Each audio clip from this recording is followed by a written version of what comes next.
Hello and welcome back to the Flat Chat podcast. I'm Jacob here with Heggie, Callum and Aaron. This podcast is of course... Thank you, Callum. This podcast is of course sponsored proudly by Toski's and Lunch Glasgow. If you want to get some amazing lunch, check them out. Use the code TheFlatChat10 for 10% off. So today's video is going to be a wee review of the weekend's Premier League and maybe a wee Old Firm preview. If you're a fan of our videos and you're looking forward to some football content, we played some football today, so subscribe and put the bell on to be notified about our video coming on Friday. It had everything in it. It did, it really did. What are you feeling alright? Are you feeling alright? It was very good. Yes. A lot happened. You'll have to watch to find out. Serious injuries, great goals, terrible goalkeeping, the lot. What more do you want in a football video? That was just Yeah, pretty much.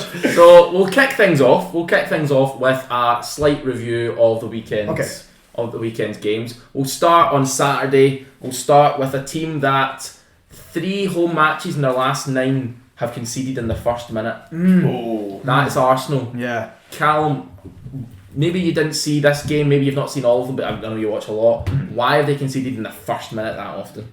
Because that's a crazy stat. Oh, it's complacency, surely. It's crazy. It is actually crazy. 3 of the last first 9. minute. Yeah, in the Maybe first last 9 home games. Yeah. There has to be complacency. In this particular situation where it was Fulham, I think it's down to this whole changing of system. You know, Thomas Partey, if you actually notice it, has the ball, passes the ball forward and then darts into midfield, leaves the right back area. Yeah. Ben White's then in that area, and Saka's he's got to take the blame here with this one as well. Passing back to a man he thinks is there, and he's not. And it's again this getting used to this system, and it is as already said, also complacency. And they've done this way too many times. Do you blame the keeper at all here, or? Not really. It was a bit weird. It It was a weird one, wasn't it? It just looks stupid. And he's been done by things like that before. Yeah, he's been done by weird ones where like, what's going on there? You've kind of just lost your footing a wee bit, but He didn't know where he was. He lost all his bearings. But I'm not going to blame Ramsdale at all for yesterday. He got us a point at least. He made an unreal save at the end of the game. Unreal. And he's done that a few times. He did it against Villa as well last season. And he keeps us in the game. And I was hoping we got the win, but unfortunately not. Arsenal, he's trying to second guess the teams, and he knows teams are going to set up to sit deep. Like, he's obviously got rid of Tierney, so clearly doesn't want this natural modern fullback of someone bursting down the line. And so he wants to just flood the midfield and create as many chances as possible because he knows we're going to have the ball. And that's what happened. And Fulham got that lucky goal early, which 3 teams have already done before. And that's going to put them even further back, makes it even harder. And Arsenal, they've got to cut these silly mistakes out because there's so many of them. You actually look across the season, a lot of their goals aren't down to the system. It's silly mistakes from individual players that maybe aren't used to the system yet. It's happened 3 times now. So it's more a trend. Yeah, maybe it's not lucky. Maybe it is something that just happens. Arsenal don't start games quickly. They seem to, especially at home, I think it is, as you said, complacency, but it's just concentration levels just aren't there at the start of the game for some reason. Do you think it is something to do with that home form? Because if you look at away, Arsenal have since the start of last season 11 clean sheets away from home, which is like 5 more than anyone else, second place, which is ridiculous. We are so much better defensively away from home because I think the way we set up and the mindset of going into the game, knowing because you could be under pressure at the start of an away game, whereas at home you think that's going to be us. Let's go into this. We're not, and then we put ourselves and then we put ourselves under pressure. Exactly. Really annoying, but it's not the worst thing during that game. Do you, Adam, think that Arsenal are now going to fall apart a wee bit after dropping points, or do you think they'll be back into winning ways to catch City again? I was going to say a big game next week against Man United. That's the big litmus test. You think this early stage in the season, 2 teams that should be up there round about at the end of the season. I think Callum was right, the change of system has completely thrown Arsenal for a loop a bit, because if you look at it, when they were at their best, they had an established back four. They had Gabriel, they had Saliba there. The fact that obviously we've not seen Gabriel very much next to Saliba, and I think it's mainly a system thing for Arsenal. They've definitely got the quality, I don't doubt that, to bounce back. And obviously they're against Man United at home, so it could be a bit more difficult based off recent form.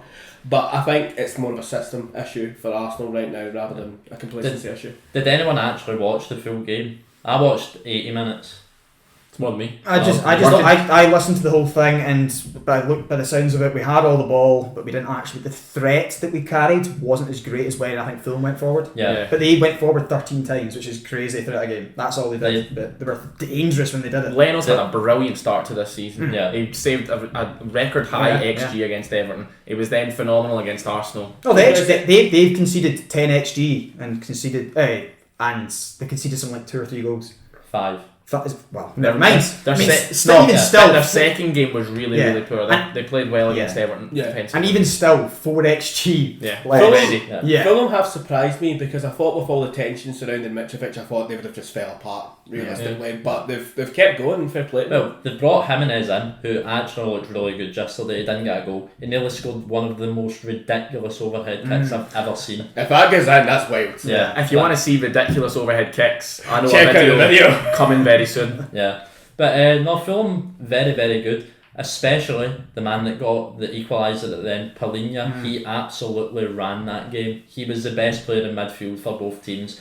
He is unbelievable. How a big team doesn't have him is beyond me. If he's there in January, I will be very, very shocked. It's just so much money. They've priced him out because he just breaks up the play. He's so good at reading the game. I don't care. They probably feel with him they could get that 7th place and get confidence. Potentially, it's all going to be how good the defence is. Exactly. He's not particularly progressive. No. He's just so good at just winning that ball back and then just playing off to somebody. Yeah. The good thing with Palhinha is Fulham play a 4 at the back, but it's essentially a 5 with him because he is that good defensively. But he doesn't play as far back as a 5th, so it gives them more bodies in midfield, which lets them get more of the ball against other teams. Yeah. So, talking of a team that were second, let's now go into who are actually second in the league. And what a start of the season to West Ham. Price, and they're absolutely flying. It's a surprising one. People had them low. Obviously, they'd won the Conference League, so they were at an all-time high. Like, momentum was on their way. Yeah, they've made some shrewd signings, so especially Edson Alvarez. That one's went under the radar. He's also a bit like Palhinha though. Yeah. Don't give him the ball to pass, he will just break everything up. He did his first game. It was at Chelsea, wasn't it, his first game, and he came on just winning, I think it was 3 or 4 really good challenges. And also he's about to be joined by his Ajax partner in crime, Mohamed Kudus, as well. He's gave me nightmares before. He absolutely terrorised. But I completely agree. West Ham have been very shrewd in the transfer market. They've gone to Ajax, plundered their best players, and it's working out for them. And they've got Antonio, who looked like a championship striker last season, looking like a good striker again. He does this though. He's a purple patch player. Remember a few years ago in fantasy, you had to have him, and then he just didn't score for the rest of the season. That's what he does. Similar level striker to you, similar level at podcasting to you as well. I was going to say that. Wait for him to go back in his podcast, and then he'll plummet in form. He'll slag someone, and then exactly that'll be a karma. Obviously, West Ham to get there beat Brighton. Brighton, because that was at home as well, and it was convincing in terms of it was by 2. Are they going to fall apart, do you think, or was it just a... No. It was one of those games, you look at, even if you look at the stats and the way the game flowed, Brighton just completely controlled the game and they somehow lost it 3-1. I think it was half an hour in, West Ham were 1-0 up and they had 13 passes. That is criminal. That's a Premier League side and they won the game. Unbelievable. 13% possession, 3 goals. Did you see the Bowen goal? I loved that. The finish, the counter, excellent. Really good. No, fair play West Ham. They've definitely spent that money very well. But you think Brighton will be alright? Yeah, they'll be alright. Yeah, turn it around next time. I was going to say, a bit of a low point for Great footballing team. Yeah. So, talking about great footballing teams, let's go the opposite side. The El Crapico at the weekend. Everton versus Wolves. Kind of lived up to it. The 2 best players on the pitch were Pickford and Jose Sa. Yeah. Do you know the funniest thing about that game? It was so ironic. The goal wasn't even a good goal. It hit off his shoulder or his back. He went to head it. Everyone was saying that's a 0-0. Like 1,000,000,000%. Yeah. And I thought they would win 1-0. I was going to say, I love how that's not a thing now. El Crapico. The worst game of the weekend. Wolves have last 4 away wins. 3 of them are at Goodison. Yeah. Are you alright, Jacob? The other one is Southampton. Not even a bit excited. No. Are we really in danger? Yeah, are we done? Yeah, I think you're both in danger because I think both those teams will score the least amount of goals in the league this season. I know, but there's Sheffield and all that. And United and Luton, so... That's the only thing. We watched Luton on Friday night. They actually looked not bad going forward. But defensively horrible. Yeah, going forward though, they looked a little bit of a threat. Ross Barkley, fine. Yeah, they're one of the only teams in the league that play with 2 strikers. They're definitely outscoring Everton this season. Oh, they don't even have a striker. Everton are buying Beto for 30 million euros. Yeah. Oh, the Portuguese boy. Udinese, yeah, he's alright. Don't know much about him. He's a 1 in 3 striker, which For Good 20, enough. Which is fit. he's about £25 million, which I think is a lot for someone that's 1-3. Is he better than Neil Mopey? 100%. There's your answer. There you go. Is it better than Calvert-Lewin, who's when he's fit? He's worth more than 25 million though when he's fit. You know, but this Beto guy will actually be fit, hopefully. He comes in, gets the medical, Yeah. fails it, Achilles injury. Yeah, out for they the need year. him to be fit because you have scored 0 goals. None. Yeah. Here's Only team in the league, although none of you's quite got that if you check out the TikTok quiz that we done. Here's a question for you. Like, seriously, how much would, say, Marseille have to come in and buy Calvert-Lewin for me for? It's a weird one because Of the injuries. Because he's worth Like, more than that. he's worth nothing and a lot at the same time. I reckon Like, he's so unfit. And now he's so unfortunate. He broke his collarbone, broke his cheekbone trying to be brave. How has he done that? Because Amy Martinez collided. Oh, he's a He's rat like, as well. he's like the guy from SpongeBob that wakes up every time I wake up, I break my face, and every time I go down the stairs, I break my legs. I don't know that meme. Don't know what I mean. Not a SpongeBob fan. Not a SpongeBob fan, no. Not a Just me. There's only one child at the table. The penultimate thing we'll talk about in the Premier League. Yeah. Man City looked a bit dodgy today. Haaland missing a penalty, which for fantasy, Look, I had a bad week in fantasy. Everyone has him. Like, there's Yeah. no And you point. can- in not very that. true. And you can say dodgy, they won the game. Like, that's all they need to do, really. The most clutch player in the league. Rodri, would you say so? Oh, yeah. Every goal's game. crucial. I saw one of our friends mention that in a chat. Yeah. Spot on. Champions League, Spot on. final Champions League. Was it semi-final as well or quarter-final? Remember, actually, a few years ago, Arsenal played Man City at the Yep, Etihad. scored the last Emirates. kick of the game. Last kick, yep. Yeah, he's clutch New player. Year's Day, I think. Clutch Yeah. player. He's an incredibly good footballer, and he just seems to pop up. He's doing the Gundogan role Yeah. and his own role. Exactly, he's found two roles. Yeah. I was watching the match waiting on Alan turning up here actually today. Rodri had about 4 or 5 shots that were all very close before he scored as well. Really? He just kept picking up that pocket of space in the box, and you just don't expect that from a player like Rodri, because you think he's a bit like Casemiro, just a But hard he's got it in the locker. Casemiro's doing the same thing, but I was listening. He was constantly at the end of things as well. had to score today. But that's what they're doing against these teams that play so deep. They have to just. They You have to get just involved. chance it, and Yeah. if you're going to have a player to chance it, then Rodri's probably the best one in the league to have that. It especially makes it easier for him when he's got Gvardiol behind him who is rapid, Walker behind him who is rapid. Ruben Diaz, who I thought was good Yeah, today. he was Yeah, very as good. well. And Ake, who is in the form of his life still. Yeah. They kind of lost it for the goal. Kyle Walker, what you doing? But Yeah. Mistakes won. happen. 3 points up the road, 9 out of 9. Who's Well- beaten them this season? Arsenal, hopefully. Hopefully when Partey You know gets that's gonna moved be- into midfield. That'll even beat Fulham. That'll be Everton's first point in goal is going to be against Man City. Exactly. At Could the be end, Southampton either. They went down. Damari Gray's going to come back and just score another worldie. When was the last time Arsenal beat Man City in the league? I thought you were going to say Everton scored a goal. Ooh. Last season. In the league 2017. would have been Santi Cazorla 2-0. I think Giroud and Santi Cazorla scored. So that Santi Top Cazorla's gets a- from that. He's at 39 playing for Oviedo. yeah. Well, it was about 2016, I think, maybe 2015. Top Arsenal fan. Really, really, really bad. But they've been one of the best teams in the world for the last 6-7 years. We've been 8th best in the Prem. You know. That's a fair point. But we've been not great, and we also just kind of lied. We used to like to lie down to Man They've City. got the best manager, I'd say, Yeah. with Pep. Yeah. I'd say the second best manager, Klopp, masterclass today, Yeah. getting a win against Newcastle. Darwizzy masterclass, more like. Exactly. Two of the same, not the same finish, but very similar. Both great finishes though. Both very Does- good finishes. Does Darwin finally get a start now? I He think. surely has to. I'm He- sitting there thinking, why is he starting Gakpo over Nunez when To he's me right though, there? You're £80 million striker. Could on it the be bench. similar? I know not similar players, but Man United, Chicharito would come off the bench, score 1, score 2, and not actually really start. Could he be better coming off the bench because he's so quick? Maybe. Yeah, maybe. And I also think with the Gakpo, that's a bit unfair. He was better than Darwin Nunez last season when he came in.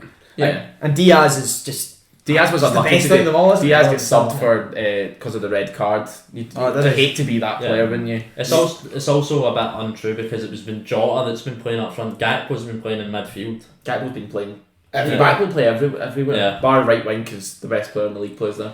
Apparently. He's not been doing well though. And he's not. I have him Today. I have him in an FPL. We got you a couple of points. Not enough for me. Not enough for a £12.5 million player. It was a bad week for everyone, wasn't Yeah, it? it was. But that was the one I thought not many people have him. That I've could have got points. I've had him every Yeah, but Jacob, where are you in the league? Probably I'm above about me at this point. 2 points behind you. Yeah, probably. But still. We look at possessions when really there's it's 30 not- points between 1st and 10th in our league. that's true. Points make prizes, so that's... Can I put forward another team that we can quickly speak about? Just quickly. And it is Tottenham Hotspur. They looked very, very good. Well, let Aaron talk about Very it. good. Talk about the manager. James Madison, unbelievable. We know how good he was at Leicester. He has been transformed under Ange with that link up with Son. That's frightening. They are going to cause teams, even like at Arsenal, Man City, serious They problems. will. They definitely will. The two main players for them are Sarr and Basuma. Adogi as well. The Yeah. work rate in that midfield is just unbelievable. But they went from one of the worst midfields in the league last one of the season best. to one of the best, and they've only signed one player. Where's Bentancur? Still injured? He's injured. Because he was excellent before he got injured. Yeah. So he could easily come back in. Bentancur under Ange, I think, is going to cook Could be big good. time. Don't know where he fits in because you've been right. That midfield's been excellent, but It has been. Are you slightly worried with Tottenham? I wouldn't say I'm worried in terms of them winning anything particularly. they've got a top striker. I'm more annoyed about. Did you see when he fell over the ball? See, he missed a sitter. I think I put that in the chat actually. Missed a sitter and then stood on the ball, kneed it, and he said he's just the least Brazilian ever. You know, yes. I'm not particularly worried about them. I'm more just annoyed that I thought this was going to happen. They're not dreadful. I thought this was going to happen, and I want Spurs fans are now happy because they're getting good football. Whether they win anything this season, I won't say they're not winning the league. Right? It'd be ridiculous because I still think that you can get at them. Bournemouth got at them so many times. They are just toothless. They will concede so many goals. And They the haven't thing done is- it yet because they've got quite lucky. But they're going to score goals and they're going to play exciting football. And Bournemouth unfortunately, are- Spurs fans will be buzzing about that. What about the scissor tackle from Romero? Oh, That was terrible. He's just a dirty player. It is. Really. It's all it is. It's not not Sancho's the same. It's these Yeah. Argentinians. If you're not silky, you're dirty. One or the other. Otamendi was the exact same. He was yeah. crazy. I was going to say, I will give praise to Bournemouth though, like a little bit. They've surprised me with how well they have played in games. They were very close against Liverpool, nearly capitalised on a bunch of mistakes. They just need to be more crucial because they've got players like Kluivert, who was very, very good down that line. They've got Tav. Marcus Tavernier, the better one. Jade Anthony as well. There you go. Anthony as well, Semenyo as well. Yeah. They didn't get Solanke involved in the game. I like think Solanke. he'll- I think he's a decent striker. That's all right. I think if you were just classing number 9s, he's probably 10th. He's mid-table, I'd say. He's a very mid-table striker, I think. Yeah. Everton will be ready in a bid for If you're only allowed one per team, that One per team, I'd say he's better than what Bournemouth are. Surely Mope's got to be last then, huh? If he's the number one striker, I generally think he's last. I was- If it's Calvert-Lewin, he's Second last. both fit. He's better than Solanke. I was going to say, Jerry, I don't understand why you haven't gone in for Solanke. Like, I think that would be. I don't know, probably- Why have Everton just not gone for Solanke? Price. I think he played for Liverpool. he's English. He's just doubles the money, doesn't he? He's 40 million probably. I was going to say, if you could throw £30 million on Riff Raff and that as well, you can get something. Do you know what'd be good for you? Anthony Gordon scored today. Exactly. You know, he'd actually be good on loan. Lukaku. Yeah, no, I Genuinely. Jacob and I the other night, he did he had a wee keep I'll stop there with that. He got a wee bit excited. Whoa! Me and Jacob talking about Lukaku back to Everton. It just makes so much sense, doesn't it? So Unfinished much business. sense. And then he's going to cut an interview 2 weeks later and say, I want to go back to Inter Milan. So there you go. Probably. But we were talking there about lots of different people, but we were talking about Spurs, talking about Ange. Yes. Ange has obviously left Celtic and Rodgers has took over. What a great segue that What is. do you think about Rodgers so far? It's been tough. Obviously, but I mean tough by Celtic metrics. Yeah. Let's consider like 7 points out of possible 9. What people think? Oh, Yeah. what's wrong with that? Out the cup. Out the cup. Out yeah. the Cup's a big thing because Celtic That's- have been relentless with, especially the League Cup. Yeah. I can't remember the last time they didn't win it.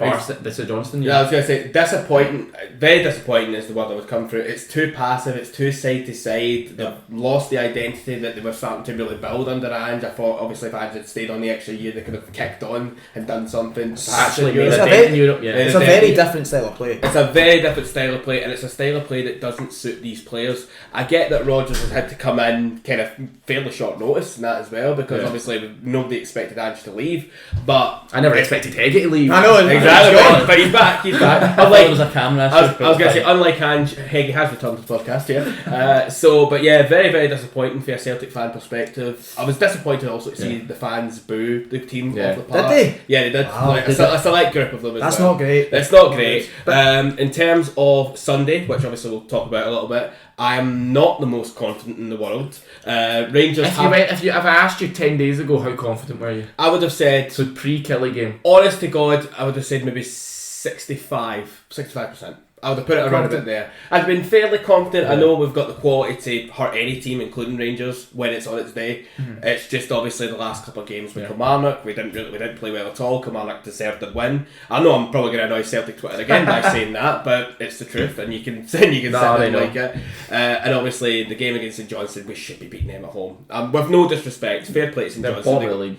They've got the points. It's not great. St Johnstone are the bad lot in the league. They will go down. They are no. They have to go down. They have to go down. That bad? They are that bad. Do you know? And it's even worse that Celtic couldn't break them down over 90 minutes at home, and that annoys me.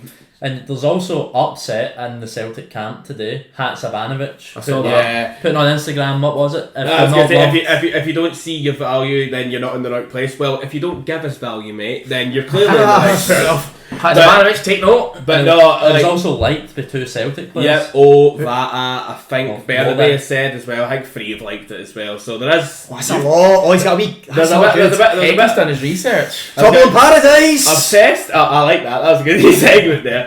But if you're asking me as a Celtic fan how confident I'm now, not confident really, to be honest with you. Rangers are at home, no away fans. Their fault. So they're going to have a whole crowd behind them. Again, it's too passive. Rangers, I'm not confident for Sunday. And I hate saying that. I really do hate saying that. Cal, as a neutral, what way you want to go? And don't sit on the fence. Oh no, I'm a fence sitter. I'm a firm fence sitter. I've got... You don't want splinters up the... No, I don't. Not really. So Not right, I'll get off the fence. Come down off the fence and pick a winner. Aaron, I'm going to be honest, you've just not filled me with confidence. He started it off, he said straight away to him, and he went... that was it. That was you. You could have stopped there. It wasn't the Aaron Tut. It was the Aaron. I was going to say, would you rather me be delusional or would you rather me? No, good. You were spot on. You were right to say what you said. Right. And I think I heard that you were called by some wee kids when you were out playing football. That they called you the delusion. The bias Celtic fan. To anyone that may have seen us at a place in Glasgow, I'll say no more than that. Yes, I have been called that. So, but take it on the chin. Listen, you take it on the chin. I'm biased in the sense that I want my team to do well. I want to be able to talk about my team and say, you know what, Celtic are class. They are very, very good. But they're not right now. They're not right now. Heggie, confident? Campbell's too slow. I'm moving to Heggie. Again, you can give us a score at the end. Oh, that's fine. If you said to me 10 days ago, like you did to Aaron, would I be confident? I would have said no. Mm-hmm. I'm still not confident, but I'm slightly more confident. 10 days is a long time in football. Yeah. Are you more? Would you say you're more confident because of how they've been than actually how you've been? Because your attack is rope. Yeah, it's a bit both. Because we scored 2 very good goals against PSV, who are a decent side. Yeah, I think you look. You would compare PSV to Celtic. I think you look a good team until it gets to that front area. Genuinely, you look good at getting it from back to front. And again, then it's just they've had to change their entire front three, but because they've lost the entire front three, they've had to bring in Dessers, Sima, and obviously Matondo came in from the cold against PSV. I think as well, Dessers looked like a total donkey. And he's actually looking a bit better now. Yeah. He's now starting to look like you were actually just unfit. But then it's like, why are you playing someone that looks that unfit? And he clearly rates him over Danilo as well. Which is wild considering how much he paid for. Sima has been playing a bit more out wide. Yeah, but he needed that goal, didn't he, against PSV? It's similar. Obviously, I was going to say slightly similar thing to like Nunes. How much is his confidence going to be boosted by these couple of goals today? Yeah. I think Sima will be the same with the goals. Goals do that too. Definitely. If I was Michael Beale, I would play Matondo against Celtic. I think he can get at Ralston. So would I. Yeah. I was going to say, I played for Arsenal. Thankfully, it looks as if Alistair Johnson will be starting, but he's not going to be fully fit. He played 90 against St Johnson. Played really well. That done well for him. He's done it. I was going to say better than that than Ralston. Yeah. Well, still, I think Matondo can still get at him. Yeah. I guess it's going to be harder against Johnson. Yeah, it will be harder, but Matondo is definitely quicker than him. If you get the ball behind him, so what you score? I think it will be 2-1 Rangers. Aaron? Now, do I let heart rule heads? Yeah. Give both. What's your heart saying? Heart saying 3-2 Celtic. I think Joe we'll Hart go said for that. it. I was going to say Joe Hart thinks he's conceding 2. Spoiler alert, probably will. But I was going to say Hart says 3-2 Celtic. I think it'll be a goal fest. Yeah. I think it'll be one of those ones where Rangers attack might be a bit toothless. So it'll just be a case of who lucks into more goals at the game on the day. Toothless attack, goal fest. How's that adding up? I was going to say it's going to be who lucks in because because our defence is. But what does your head awful. say? My head unfortunately says a Rangers win. 2-1. Well, Callum? my head says, you know what? I initially thought 2-2, but based off what you guys have said, I'm just feeling that Rangers are going to win this. But the I've fact not that really at said home, much. the fact that at home, the fact there's a few goals getting scored by the guys that were Needing called it. donkeys last week, and Celtic just don't look right. I also think that the unrest in the camp is Quickly, that's massively impacted what I think, because Is- Brendan Rodgers and the booing and stuff as well. He's not quite liked enough yet. Can you touch upon something quite well? I saw a lot of people on Twitter saying Rodgers has killed McGregor and Kyogo. Is that true? It is to a certain extent, because McGregor now still thinks he's in the deep role that Ange had him in, the sort of 6 role. Under Rodgers the first time, McGregor was more of an 8. He was going back and forth. In terms of that, I think he thinks Kyogo is Dembele or Edouard. Spoiler alert for you, Brendan. They are not. He is not that. Yeah. He's a different type of player. What do you mean by that? Basically, Is that what you mean? Basically, in terms of Dembele and Edouard, it was a target man striker. Yeah. Very similar. You were able to get the That's wingers not- down, crosses it. Kyogo's the same height as Aaron. What, 5'4"? No way. Are you 5'4"? I'm not 5'4", but no, 5'3.5" on a good day. But anyway, I think in terms of that, I think obviously when they had Dembele and they had Edouard, they had a target man striker, and you had Sinclair, and you had obviously Paddy Roberts who were able to put crosses in and play well that as well. We've lost Jota, who I think would have done really well, and keeping Kyogo fit and firing. Obviously Abada, still young. I like Abada, but he's I don't know why people seem to think he's untested in that as well. He's the most tested, untested 21-year-old I've ever seen. He's scored crucial goals in crucial games. He scored crucial goals against Rangers before. Exactly. I don't understand why there's all sorts of thing about him, but he's our only really effective winger. Maeda has dropped has dropped from the face of the earth, but he's admitted that himself, to be fair to him. But again, I think Kyogo is not the striker that Brendan Rodgers wants, and I think that's going to be costly. Just quickly, one, I'll start with the negative or the positive, depending on who you support. I think this is the most Celtic game to win ever in terms of slight unrest.